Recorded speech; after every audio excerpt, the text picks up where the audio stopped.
Muy buenas tardes a todos. ¿Se oye bien? ¿Sí? Muchas gracias también al subsecretario y a MOVA por acogerme aquí, y a pesar de que el día es especialmente complejo porque están con la huelga, con el paro, me siento exactamente igual de concernido y comprometido con el contenido de la conferencia que voy a intentar impartir igualmente. Voy a intentar presentar 7 mensajes breves con el fin de luego, si quieren, mantener con ustedes una pequeña conversación. El primer mensaje es aparentemente simple, pero no lo es. Tiene que ver con, para el docente, incorporar su tarea en algo mucho más amplio e integral. La tarea del docente, la tarea de la mayoría de los que están ustedes aquí, no es única ni exclusiva, sino que se envuelve, se incorpora, se incluye en una tarea mucho más amplia que pasa por las familias, por las ciudades, por la sociedad y también, evidentemente, por el ámbito propiamente formal de los centros escolares. Cuando hablamos del liderazgo educativo, lo vamos a ver de inmediato, no hemos de vincularlo solo a la tarea del maestro, de la maestra, del docente, sino también al de toda la sociedad. En ese sentido, cobra mucha más significación la expresión del profesor José Antonio Marina cuando dice que para educar a un niño o a una niña necesitamos a toda la tribu. Esto significa que el liderazgo del docente, siendo muy significativo, es una pequeña parte de lo que toda una comunidad debería de hacer para las oportunidades vitales y el crecimiento de cualquiera de las personas que nos acompañan. La segunda idea es que utilizamos verbos distintos para acciones distintas y que todos ustedes son conscientes de que no es lo mismo enseñar, gestionar, dirigir y liderar. A la mayoría de ustedes les toca hacer la primera tarea, la de enseñar, y uno podría creer que corresponde a los rectores, a los equipos directivos, las otras 3. Siendo así, y es cierto, veremos que hay también una tarea vinculada al liderazgo, aunque no sea directamente la de la gestión ni de la dirección, que puede ser atribuida a los docentes. Por lo tanto, déjenme decir que, fíjense en este cuadro que les voy a poner, porque este cuadro, que guarda relación con una historia de una escuela, verán que aquí no hay docencia, sino que hay liderazgo. Déjenme que les explique brevemente el cuadro. Es una situación a finales del siglo XIX en Canadá, y aquí lo que pueden ver ustedes es una maestra de una escuela rural. No está impartiendo una clase, está haciendo una reunión con lo que hoy llamaríamos una asociación de padres. Si se fijan, este cuadro, que es verdaderamente admirado en Canadá, porque es una auténtica memoria sobre el papel, el protagonismo jugado por las maestras rurales en ese país, ese cuadro tiene una doble división. Hay un eje vertical que sitúa a la maestra en el punto más importante del cuadro. Alrededor de su cabeza pueden ver una aureola iluminada y fíjense cómo todas las miradas van dirigidas hacia ella. Si se fijan también, en su mano izquierda, la mano está abierta, lo que presupone es que está haciendo una propuesta a estos señores barbudos. Y la pregunta es, ¿qué les propone? No sabemos, sí que lo sabemos, pero no se lo voy a explicar todavía. No sabemos todavía qué les propone, pero fíjense en los rostros de ellos. Son rostros no de aceptación, sino más bien de escepticismo, de interrogación, de incomodidad. Respondería la pregunta, ¿quiere usted decir que yo he de aceptar lo que usted me está proponiendo? Si se fijan bien, hay alguno de los barbudos que está con los brazos cruzados y con la espalda echada para atrás, poniendo una cierta distancia ante aquello que se está proponiendo. Y el clímax del cuadro se sitúa fundamentalmente aquí, entre una mano abierta que propone y el presidente de la asociación que está con un puño cerrado, que indica que hay una predisposición a ser contrario a aquello que la maestra propone. ¿Sí? El cuadro finaliza aquí y no sabemos qué ocurre inmediatamente después. El cuadro capta el clímax previo a lo que va a ocurrir después. Y entonces tenemos que aquí adivinar qué tarea está haciendo la docente, qué tipo de propuesta hace y cómo finaliza la escena siguiente del cuadro, que no podemos ver, pero que hoy conocemos. Y entonces déjenme que les explique para que vean cómo también hay una función de liderazgo en los docentes. Esta maestra, muy joven, con menos de 21 años, ha cogido su maleta y se ha ido a las montañas rocosas, lejos de las grandes ciudades, para ejercer como maestra rural. Y se encuentra con un colectivo desparramado de colonos que han ocupado tierras, que están desbrozando los bosques y que están labrando. Y lo que le está diciendo es algo que va en contra de toda la tradición de estas familias colonas. Porque les está diciendo, ustedes tienen la costumbre de que cuando sus hijas y hijos llegan a la preadolescencia, deben de abandonar el colegio para ir a trabajar con sus padres al campo. Lo que yo les propongo es que sus hijos permanezcan en la escuela, continúen en la escuela, presuponiendo que eso va a ser lo mejor para ellos y lo mejor para ustedes. Y los padres, con toda lógica, están pensando, ¿he de hacer caso a una jovencita que no conoce nada de nuestras tradiciones y que nos pide romper con lo que ha sido siempre el hilo conductor de la historia de nuestras familias? ¿Y qué sabemos hoy? Que esta joven maestra no estaba dando una clase, sino que lo que estaba haciendo era transformar un país. Esto es un ejercicio de liderazgo, ¿sí? Por lo tanto, fíjense cómo la tarea del docente no finaliza en el aula, sino que va mucho más allá del aula y puede tener un impacto, en este caso transformador, también en una comunidad, en una sociedad. Hoy han hecho los canadienses, todos los canadienses, documentales sobre la historia de esta maestra. Si buscan Richard Harris, que es el pintor, podrán encontrar a través de YouTube diversos documentales sobre este cuadro. Por lo tanto, la primera idea era el decir, teóricamente los maestros y las maestras enseñan, pero también pueden realizar una tarea importante, transformadora, que podemos vincular con el liderazgo. La siguiente idea que les quiero transmitir es que no hay una escala única de liderazgo, sino que hay niveles distintos de liderazgo, y todos son importantes. Aparentemente, el del maestro es el más humilde, es el más pequeño, pero también tiene una tarea muy importante. Hay un nivel macro de liderazgo que tiene que ver con las políticas educativas.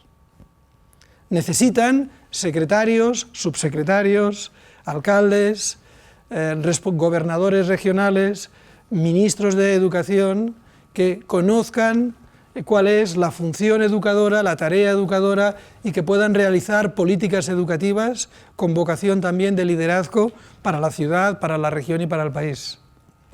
Si un gobierno escoge como ministro de Educación a alguien que ignora por completo la educación, está verdaderamente planteando un problema que luego afectará a las escuelas y que luego afectará a los docentes. Luego el liderazgo no comienza en los docentes, comienza mucho más arriba. Pero aquí no es donde se juega fundamentalmente la partida.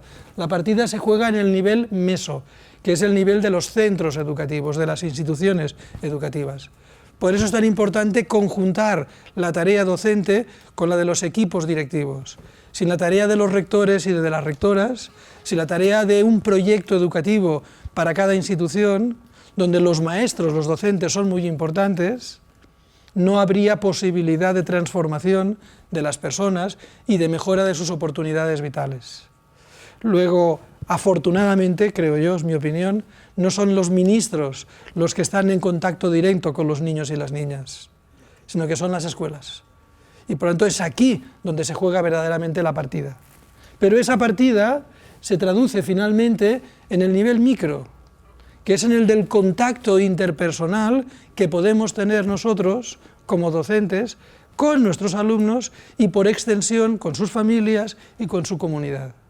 Por lo tanto, es en este tercer nivel donde podríamos no solo vincular la función docente con la de el enseñante, como tradicionalmente se dice en España, sino que luego veremos también como la función de alguien que puede ser referente y líder, en un sentido parecido al que hemos visto en el cuadro, para parte de aquellos niños y niñas con los que interactúa.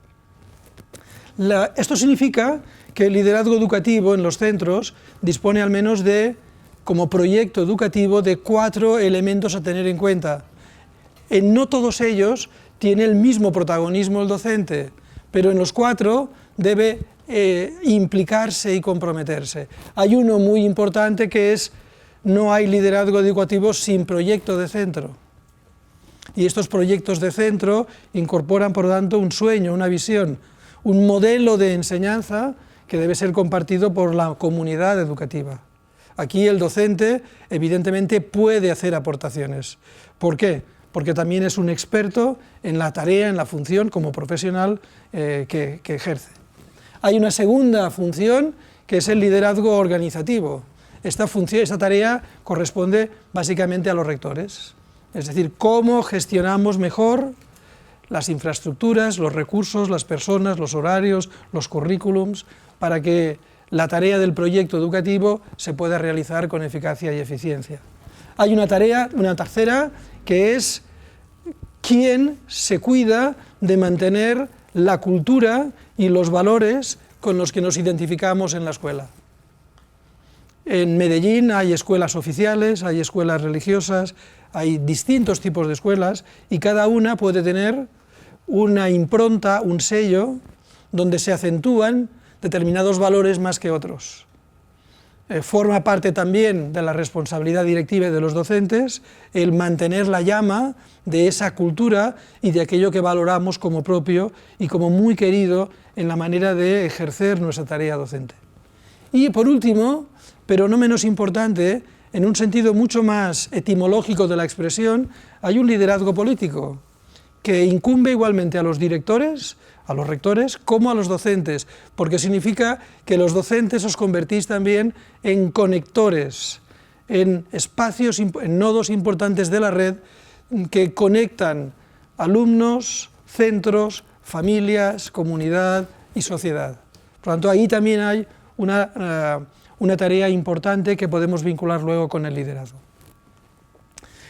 Recuerden, sin embargo, que los modelos de liderazgo han cambiado con el tiempo y simplemente les menciono algunos muy de paso, sin creer que todos sean algunos buenos y otros malos, sino que siempre el liderazgo se debe de adecuar a las características del contexto social, cultural, económico en el cual se debe de ejercer. Vamos a ver muy rápidamente algunos y luego voy a hacer alguna referencia sobre cuáles podrían ser los más adecuados para el ejercicio del liderazgo en los docentes. Hay uno que es una tradición en aquellos que han fundado en algún momento alguna escuela. En algún momento hubo una persona, generalmente un pedagogo, un visionario, que tenía un proyecto educativo y que tuvo capacidad de guiar y de orientar hacia ese proyecto a toda una comunidad de docentes. Por lo general aquí hemos destacado la figura excepcional de esta persona, que se destaca más allá de todo el equipo de docentes por haber tenido esa intuición o ese proyecto. A veces ocurre que esta capacidad de movilización de los equipos no depende tanto del proyecto, aunque exista, sino del magnetismo que tiene esa persona, del carisma que tiene esa persona, del atractivo que tiene esa persona, de la autoridad que tiene esa persona. Cuando decimos como docentes, no me importaría trabajar con esta persona, ¿por qué? Porque arrastra consigo algo atractivo sobre la manera de entender la enseñanza. Aquí podemos ver también un modelo que tiene sus inconvenientes, pero que ha funcionado en momentos históricos de los últimos siglos en todo el mundo. Hay un tercer modelo, o una derivada de los modelos anteriores, y es que el liderazgo a veces es no dar la cara, no ir delante, como diríamos en el lenguaje deportivo, el equipo que va líder o el ciclista que va líder, sino que a veces liderar significa ir detrás, empujando. A veces no eres el más visible, pero tu ejercicio de liderazgo se nota cuando tú no estás, porque entonces las cosas no funcionan, ¿sí? Entonces esa tarea no es menor, es como yo a veces lo que hago es empujar. Este empuje también puede ser un arrastre desde delante, dando la cara. En ambos casos podemos hablar de liderazgo, ¿sí? Hay otra forma de liderazgo más arriesgada, pero seguramente más moderna.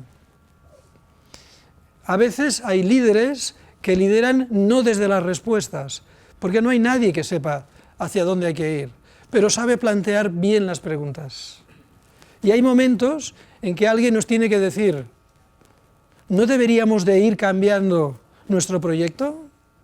¿No queréis decir que ya hemos agotado un tipo de acción que ya no tiene sentido para los tiempos que van a venir? Plantear bien las preguntas, a veces incluso desde la honestidad de no tener las respuestas, puede ser también una forma adulta de liderazgo. Por lo tanto, hay un liderazgo sin respuestas fáciles, pero donde es muy importante plantear bien las preguntas a los equipos. Fíjense que este modelo de liderazgo es mucho más horizontal y vincula o compromete también a todo el claustro de docentes, ¿sí? Hay otro que yo creo que es bastante apropiado para los centros, que es el liderazgo compartido.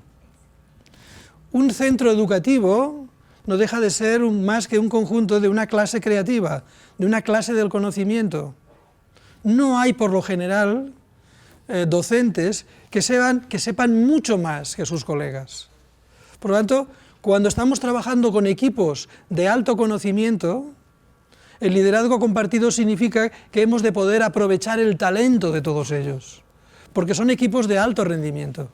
Por eso les ponía al inicio la imagen de los patos volando en formación, porque en un momento determinado uno de esos patos, uno de esos docentes va al frente, pero puede también, como el resto están preparados, permitir el relevo para ocupar o para descansar, ocupar otro lugar y hacer que otro ocupe su lugar.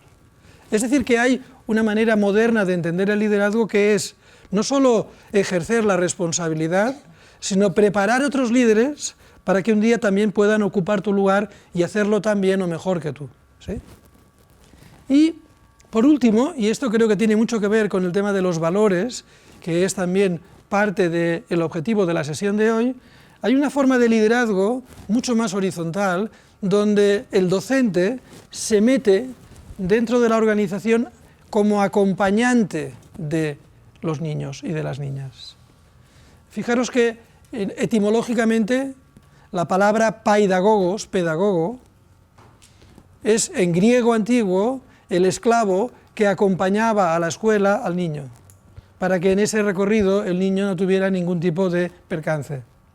Pasaba tanto tiempo al lado del niño que el esclavo se convertía en el ejemplo a seguir por parte del niño. Recuerden también que en la Odisea, cuando Ulises marcha de Ítaca para hacer sus aventuras y tiene un hijo, Telémaco, su pregunta y su responsabilidad es ¿ante quién dejo a mi hijo? Y entonces busca al mejor amigo y a la persona más excelente, que es mentor. Y de ahí hemos utilizado la palabra mentoring. Los mentores, los tutores, los pedagogos, los docentes, son los que acompañamos en el itinerario vital a los niños, no tanto para transferir conocimientos, que es muy importante, como para dar ejemplos e inspiración a un estilo de vida mejor, donde se abren sus oportunidades a partir del conocimiento, a partir del aprendizaje, a partir de la incorporación de nuevas competencias, etcétera, etcétera. Aquí también hay una dimensión transformadora de la educación, ¿sí? Por lo tanto, fíjense, no es tanto transmitirle nuestro proyecto de vida, sino ayudar a que cada niño y niña sea capaz un día autónomamente de construir su propio proyecto de vida, un proyecto de vida bueno, ¿sí? Evidentemente inspirado, si quieren, también en el de las generaciones anteriores. Demos la vuelta al calcetín. Aquí ven un libro interesante. ¿Por qué alguien debería dejarse liderar por uno de nosotros? ¿Qué deberíamos de esperar los seguidores de alguien que quiere liderarnos? Este libro recoge las respuestas de 10.000 entrevistas realizadas a muchos seguidores de muchos tipos de organizaciones. ¿Qué esperan los seguidores de los líderes? Esperan de todo y más, ¿eh? Pero hay 4 cosas que se repiten en la mayor parte de respuestas. Y yo creo que es interesante para ustedes para saber qué se espera en el ejercicio de liderazgo, también probablemente de los docentes. De los secretarios, de los alcaldes, de los gobernantes, etcétera, etcétera. Pero es muy interesante. Fíjense lo que más piden los seguidores. El primero es la autenticidad. Es decir, los niños y las niñas tienen que confiar en ustedes. Y la confianza significa que hay un grado de coherencia entre su estilo de vida y sus explicaciones. Es decir, que aquello que ustedes piensan, aquello que ustedes dicen, aquello que ustedes sienten y aquello que ustedes hacen, mantiene un grado de coherencia. Si hay disonancia entre lo que dicen y lo que hacen, los niños son los primeros en detectarlo.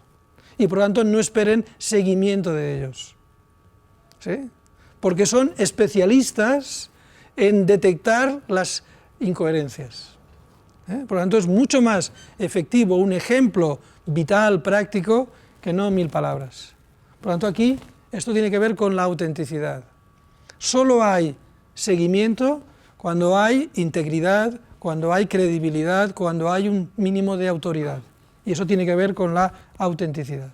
El segundo es que las personas esperan de los líderes no solo que les transfieran conocimientos, sino sentido profundo, significado profundo, que le respondan en algún momento a los porqués. Muchas veces los docentes no podemos responder a los porqués vitales de nuestros niños. ¿Qué responder a un niño cuyo padre o madre ha sido muerto por la guerrilla? Yo no sabría qué responderle, por ejemplo. ¿Sí? A veces no es tanto el dar una respuesta como dar herramientas para que el propio niño pueda encontrar significado a esa contradicción en su vida. ¿Sí? Sin sentido, sin significación, se hace enormemente difícil el que pueda existir el liderazgo. Tercera característica, y esta es la más importante del buen docente, los docentes tenéis que transmitir corriente eléctrica positiva, pasión, ilusión.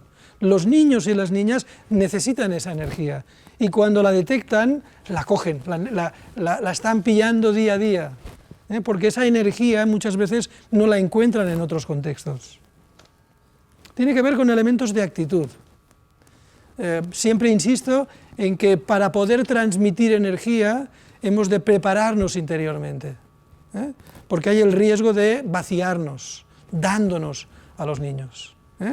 Seguro que ustedes han tenido la misma experiencia que yo mismo al final de un día de enorme fatiga, cuando uno llega casi vacío a casa, porque ha estado todo el día entregándose a un conjunto de niños. Encontrar espacios de regeneración es la manera de poder luego devolver a los niños lo mejor. ¿Sí? Algunos testimonios de docentes es: no necesito regeneración porque cada día la encuentro en el afecto, en el agradecimiento, en la sonrisa de mis niños. Es cierto, esa puede ser una vía profunda y directa de regeneración. Y por último, y no menor, el ejercicio de liderazgo es el de aquellas personas que unen, que cohesionan, que agrupan, que suman, que crean una idea del nosotros, una idea de comunidad. Por lo tanto, allí donde el docente sea capaz de convertirse en cemento social, en pegamento, en aquel que cohesiona a los equipos, está haciendo también una tarea muy importante de liderazgo. Muy bien. Ahí ven una persona que es un experto en pedagogía, Howard Gardner, muy conocido por el tema de las inteligencias múltiples. Esto ha salvado la vida a muchos padres, porque ha habido muchos niños que teóricamente eran ineptos en la inteligencia lógico-formal, pero han descubierto que sus hijos y hijas podían ser excelentes en inteligencia visual, en inteligencia musical, en inteligencia espacial, que podían ser grandes artistas, grandes pintores, grandes músicos, podían tener una inteligencia emocional muy desarrollada, a pesar de que en la inteligencia lógico-formal no fueran buenos. La mayor parte de test psicotécnicos limitaban el concepto de inteligencia a una de estas inteligencias. Y fíjense lo que dice, porque esto vale también para el docente en cuanto a los temas de liderazgo. No se puede, una mala persona no llega nunca a ser un buen profesional. Es decir, que Gardner está vinculando el dominio técnico del profesional con una cierta integridad ética. Déjenme que les ponga una pregunta de la entrevista que le hace el periodista cuando le dimos el doctorado honoris causa en Barcelona. El periodista, con toda la mala intención, le dice: ¿por qué hay excelentes profesionales que son malas personas? Está diciendo, hay gente que domina mucho su profesión, pero que son malas personas. Y la respuesta no es menor. Dice, descubrimos que no los hay. En realidad, las malas personas no pueden ser profesionales excelentes. No llegan a serlo nunca. Tal vez tengan pericia técnica, pero no son excelentes. Lo que hemos comprobado es que los mejores profesionales son siempre ECE, excelentes, comprometidos y éticos. Es decir, ¿qué es lo interesante aquí? Que estamos vinculando la tarea docente del buen profesional con dos dimensiones. La dimensión técnica, que seguramente es la que ustedes han estudiado para formarse como docentes, pero también la de la calidad humana, ¿sí? Por decirlo de otra manera, en el ejercicio de la función docente, las aptitudes, los conocimientos, las técnicas, las destrezas son necesarias, pero las actitudes son imprescindibles. Aquí es donde hemos de poder vincular el ser excelentes con ser comprometidos y éticos. Es esta excelencia la que de alguna manera también nos puede convertir luego en referentes para los niños, vinculada también con el compromiso y la ética. ¿Qué tipo de excelencia? Pues las hay de muchas dimensiones. Piensen ustedes en aquellos maestros que en su biografía les han marcado. Podría ser una excelencia, por ejemplo, intelectual, una persona que nos cautivó por su capacidad de visión y su capacidad de abstracción. Personas con un dominio de la inteligencia formal mayúsculo. Yo los recuerdo, en mi facultad de filosofía, ¿sí? O, por ejemplo, la excelencia profesional. Personas que tenían una pericia, un dominio técnico, una capacidad de hacer bien las cosas que era admirable. O, por ejemplo, la excelencia artística, la sensibilidad que algunas personas hemos visto en la música, en la pintura, en la poesía, en la literatura, allí donde ustedes quieran. O, por ejemplo, la excelencia afectiva, esta capacidad de empatía, esta visión emocional de ponerse en el lugar del otro, de saber escuchar activamente al otro.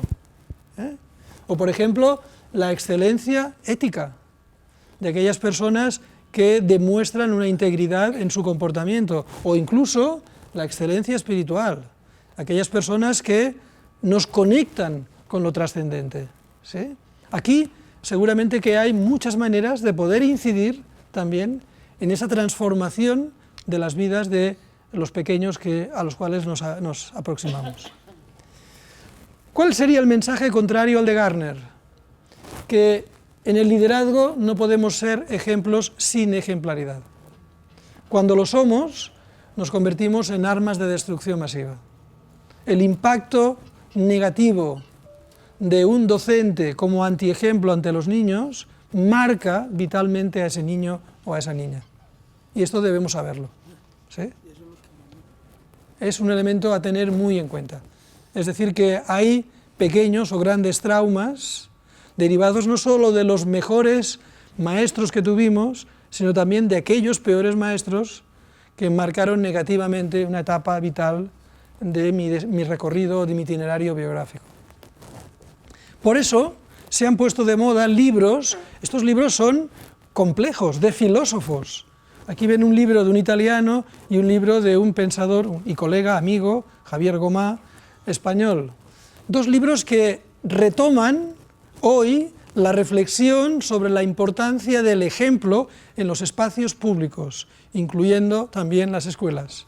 Y Javier Gomá se atreve, emulando a Immanuel Kant, que habla del imperativo categórico, y proponer un imperativo de la ejemplaridad aplicable a los docentes, que vendría a decir así, vendría a decir, actúa en la clase de tal manera que tu comportamiento pudiera ser imitable y generalizable en tu círculo de influencia, produciendo un impacto positivo allí donde tú estuvieras. Si el impacto de tu actuación crees que no es imitable y generalizable, mejor que no lo hagas. Tanto fijaros que aquí hay, el decir, detrás de esto hay algo muy importante, y es que los niños actúan más por el ejemplo que por las palabras. Aquí hay un elemento de imitación, si es positivo, este ejemplo es muy sencillo, pero un ejemplo de imitación muy importante. En entornos de violencia reproducimos violencia, ¿sí? En entornos de machismo reproducimos el machismo, etcétera, etcétera. Con lo cual, el ejemplo es muy relevante. Y cuando estamos sobre todo con niños y niñas que no tienen posibilidad de referentes, muchas veces vosotros sois la puerta de entrada al cielo o al infierno. ¿Lo veis? En penúltimo lugar, déjenme que les hable del vínculo que hay entre calidad humana y calidad educativa. Es decir, lo de la excelencia que decía Gardner, tenemos que vincularlo con algo que aparentemente no es solo transferir conocimientos. Yo creo que les voy a plantear aquí un dilema importante. ¿Cuál es nuestra identidad profesional? ¿Somos enseñantes o somos maestros? Y lo que le digo no lo digo en broma. Es decir, creo que les planteo un dilema serio. Hay en el desarrollo de las personas algunos que dicen: mi tarea como enseñante consiste en lo que en las industrias cárnicas diríamos el engorde. El engorde significa, me llega un niño o una niña muy delgadito, es decir, sin conocimientos, sin habilidades, sin competencias ni destrezas, y yo lo relleno por dentro con un montón de conocimientos, información, técnicas, habilidades, etcétera, etcétera. Pero hay otra dimensión del desarrollo humano que es el crecimiento, ¿sí? Que tiene que ver con el talento personal.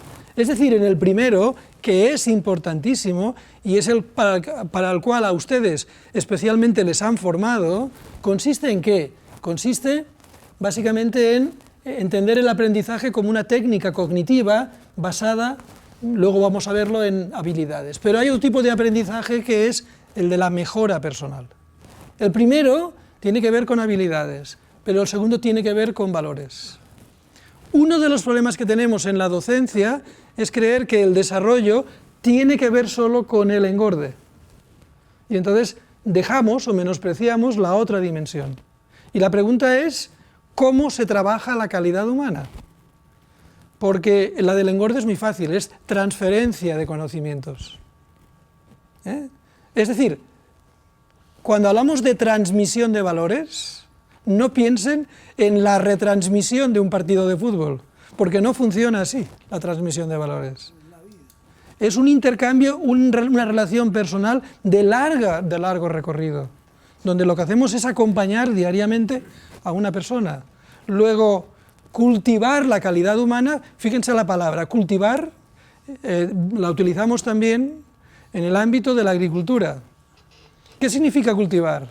Que primero preparas el terreno, luego lo abonas, luego plantas las semillas, ¿sí? Luego lo riegas, luego tiene que crecer la planta, luego tienes que cuidar la planta. El tempo del crecimiento, del florecimiento y del fruto no es inmediato. Implica un cuidado detenido durante largo tiempo. La transferencia de conocimiento, en cambio, es inmediata.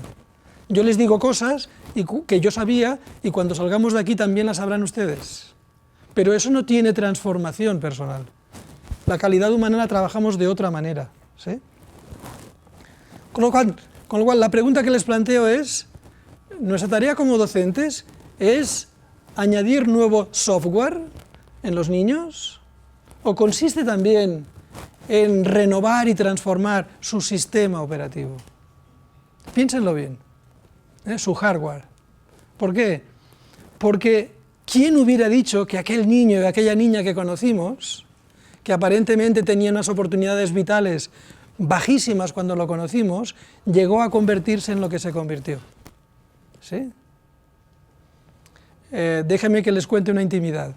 En una sesión formativa que hemos tenido esta mañana, con rectores, un rector me ha dicho: yo tuve en mi clase como mi alumno al actual alcalde de Medellín, y cuando yo lo vi de pequeño, aparentemente no valía nada, era un chico del montón, y sin embargo, lo que vi que fue una transformación personal hasta verlo convertir en un líder. Es decir, que lo interesante es qué ha ocurrido en la biografía de esa persona para transformarlo.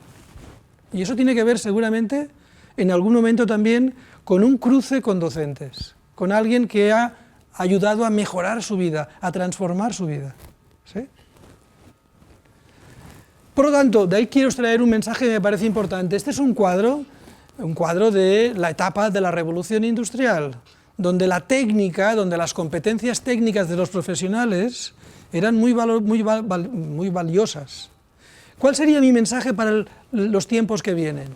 El mensaje es el siguiente: que las competencias técnicas, las hard skills, son importantes, pero son temporales, caducan, tienen fecha de caducidad. ¿Por qué? Porque las tecnologías cambian. ¿Sí? En cambio, las competencias humanas, estas son permanentes. Y la educación tiene que apostar por estas. Y esas competencias humanas tienen que ver con la inteligencia emocional, con la ética, con los valores, con la sensibilidad, con el humanismo. ¿Sí?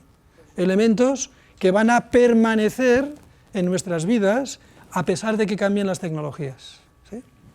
Por lo tanto, el dilema es: ¿somos enseñantes? ¿Somos líderes? ¿Somos referentes? ¿Somos enseñantes o somos referentes? Es decir, nuestra tarea consiste en llenar un vaso, y llenar un vaso de agua significa ser un maestro. Llenar un vaso de agua significa transferir conocimientos y administrar currículums. Esa es una función neutra. Llego a mi clase, imparto una materia y luego me vuelvo a mi casa. Y no me he impregnado de nada de mis alumnos. Estoy limpito, no tengo ni que ducharme. ¿Sí? En cambio, hacer de maestro significa provocar internamente un incendio en esos niños. ¿Qué significa provocar un incendio? Lanzar un tipo de mensajes, un tipo de semillas que van a provocar una conmoción interna para el niño, provocándole precisamente las oportunidades de cambio y de mejora, de crecimiento personal. ¿Sí? Este elemento tiene para nosotros una enorme responsabilidad. ¿Por qué? Fundamentalmente porque nos obliga a plantearnos ese tipo de preguntas. ¿Qué preguntas? Piensen en su propia biografía, en la de ustedes. ¿Quiénes han sido mis referentes biográficos? ¿Su padre, su madre, sus hermanos, sus tíos? ¿Un líder cultural, un artista, un maestro, un educador? ¿Quién al final marcó una parte de su vida? ¿Quién influyó en la elección de su carrera y de su vocación? ¿Sí? ¿Qué me han aportado? ¿En qué me han impactado y por qué? Y ahora piensen por un momento, proyecten su vida hacia el futuro. Y piensen qué pensarán de ustedes los niños que han tenido. Cuando respondan a estas preguntas, ¿qué nos gustaría que valoraran de nosotros los niños que han pasado por nuestra escuela? ¿Qué tipo de procesos vitales, personales y colectivos ayudaremos a desarrollar en ellos? ¿Qué valores ayudaremos a interiorizar? ¿Qué calidad humana habremos aportado? ¿En qué fila nos colocarán? ¿En la de los enseñantes o en la de los maestros? ¿En lo de aquellos que marcaron un hito, un momento de inflexión en nuestras vidas? ¿O alguien que pasó por nuestras vidas prácticamente como sin dejar ningún tipo de huella? Por lo tanto, aquí la pregunta importante es: ¿de quién aprenderemos y qué aprenderán de nosotros? Y yo creo que este es un elemento interesante en el diálogo de las generaciones. Es decir, alguien transmitió una llama a nosotros y se espera que nosotros esa llama la podamos transmitir mejorada a las futuras generaciones. ¿Sí? Por lo tanto, y finalizo, déjenme que les diga los dos mensajes que les quería transmitir. Cuando ejercemos el liderazgo a los niños, les estamos desafiando. E imaginen que vamos a jugar un partido de fútbol contra otro equipo y les vamos a decir a los niños, ¿vamos a ganarles o no? ¿Y vamos a ganar la liga o no? Para hacerlo tenemos que esforzarnos y dar lo mejor de nosotros. Eso es el liderazgo. Por lo tanto, el provocar en la gente el desafío de decir podemos ir a algo mejor. Pero podemos también ser referentes. Y los referentes no nos dicen, ¿te atreves a conseguir algo más? Sino, si quisieras, podría ser mejor. Podría ser mejor en lo intelectual, en lo moral, en lo artístico, en lo espiritual. Es decir, hay un modelo de vida humana muy superior que está a tu alcance. Si eliges, no como modelo de imitación, sino como modelo de inspiración para tu propia vida, aquello excelente que puedas ver en aquellas personas que te han acompañado a lo largo de la vida. De aquí quiero extraer una última conclusión y mensaje para vosotros, y es que tal vez no todos podamos ser líderes, porque el liderazgo exige verdaderamente grandes dotes de movilización de las personas, pero para bien o para mal, todos somos referentes. ¿Por qué? Porque dejamos un tipo de huella y de impacto en las personas. Y por lo tanto el mensaje que os quería transmitir es que pensemos un poco en profundidad qué tipo de mensaje, qué tipo de huella nos gustaría dejar en las generaciones que ahora nos acompañan. Muchísimas gracias.